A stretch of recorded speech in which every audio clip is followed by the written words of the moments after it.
ये कहानी है दो देशों में डर फैलाने वाले सबसे खतरनाक आदमखोर की। एक ऐसी बाघिन जिसने पूरी दुनिया के इतिहास में सबसे ज्यादा इंसानों को मार डाला। 400 से ज्यादा लोगों को मारने वाली ये बाघिन दुनिया की सबसे खतरनाक मैन ईटर बन गई। टाइगर स्वाभाविक रूप से घने जंगलों में रहते हैं और आमतौर पर इंसानों से दूरी बनाए रखते हैं, लेकिन जब इंसान जंगल के नियमों को तोड़ता है तो कोई न कोई मुसीबत सामने आ जाती है। कुछ ऐसा ही हुआ साल 1901 में, जब पश्चिमी नेपाल के जंगल में शिकारी जंगली जानवरों का शिकार किया करते थे। कहते हैं कि एक हंटर ने शिकार करते वक्त एक बाघिन को घायल कर दिया, जिससे उसके कनाइन दांत टूट गए। टूटे दांत की वजह से बाघिन के लिए जंगली जानवरों का शिकार करना मुश्किल हो गया।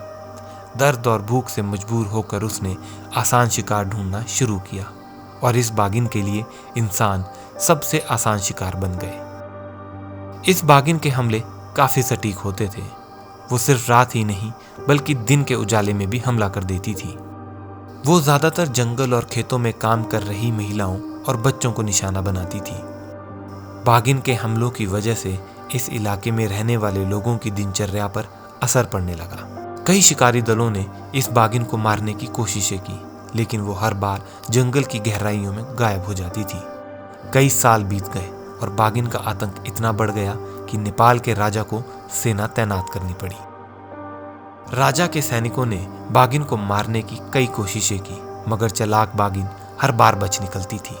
ये बाघिन जंगलों को इतने अच्छे से पहचान चुकी थी कि सेना और शिकारी दल साथ मिलकर भी इसे नहीं ढूंढ पाते थे। अब तक बाघिन ने लगभग 200 लोगों को अपना शिकार बना लिया था। मामला बिगड़ता देखकर सेना ने एक बार फिर कोशिश की और आखिर में वो इस बाघिन को नेपाल की सीमा से बाहर करने में सफल हो पाए। मगर इसके बाद इस बाघिन का आतंक और बढ़ गया। ये बाघिन नेपाल से सटे भारत के उत्तराखंड के चंपावत क्षेत्र में बस गई। इलाके के लोगों को इस बारे में कोई जानकारी नहीं थी कि एक आदमखोर बाघिन इनके इलाके में अपना डेरा बसा चुकी है। यहाँ उसने और भी कई भयानक तरीके से अपने शिकार किए। कई शिकारियों को बुलाया गया, मगर कोई भी इस बाघिन को नहीं मार पाया। बिगड़ते हालातों को देखकर प्रशासन ने जाने माने शिकारी जिम कॉर्बेट को बुलाने का फैसला किया।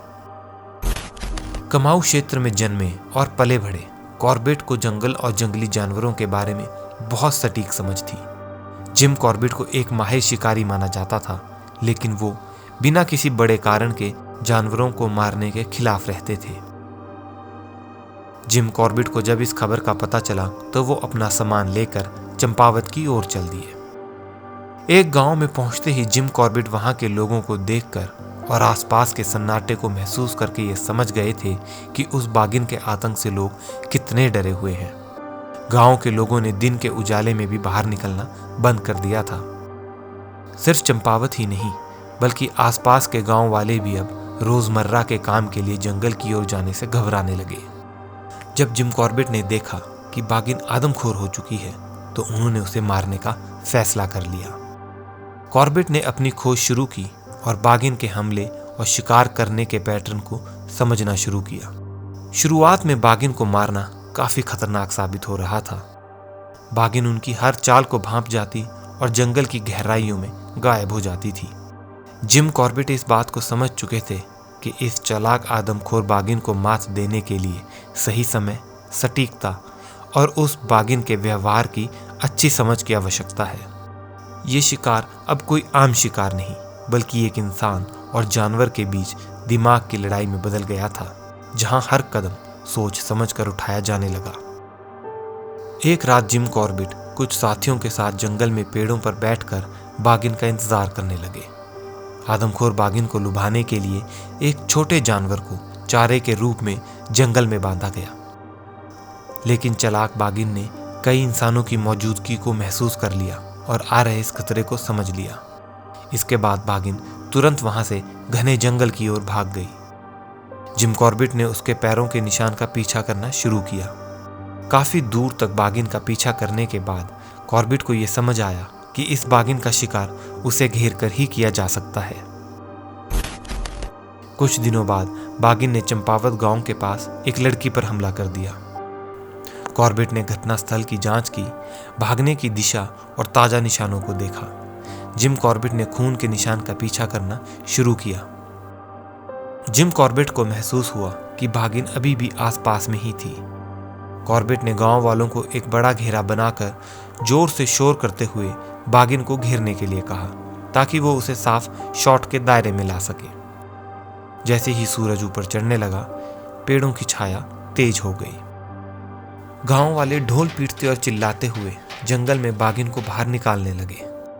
अचानक झाड़ियों में छिपी बागिन बाहर निकली और सीधे जिम कॉर्बेट की ओर बढ़ने लगी। बागिन को सामने देखते ही जिम कॉर्बेट ने बागिन पर गोली चला दी। बागिन लड़खड़ाई लेकिन गिरी नहीं। बागिन तेजी से जिम कॉर्बेट पर हमला करने के लिए दौड़ी। जिम कॉर्बेट ने एक और गोली चलाई और इस बार बागिन जमीन पर जा गिरी। इस वक्त जिम कॉर्बेट और बागिन के बीच कुछ ही फीट की दूरी थी। जिम कॉर्बेट उठे और उन्होंने देखा कि आदमखोर बागिन अपनी आखिरी सांसें ले चुकी थी। जिम कॉर्बेट ने जब ध्यान से बागिन की जांच की तो उन्हें नजर आया कि बागिन के 2 कैनाइन दांत टूटे हुए हैं, जो किसी शिकारी से बागिन पर शिकार करने की कोशिश का नतीजा था।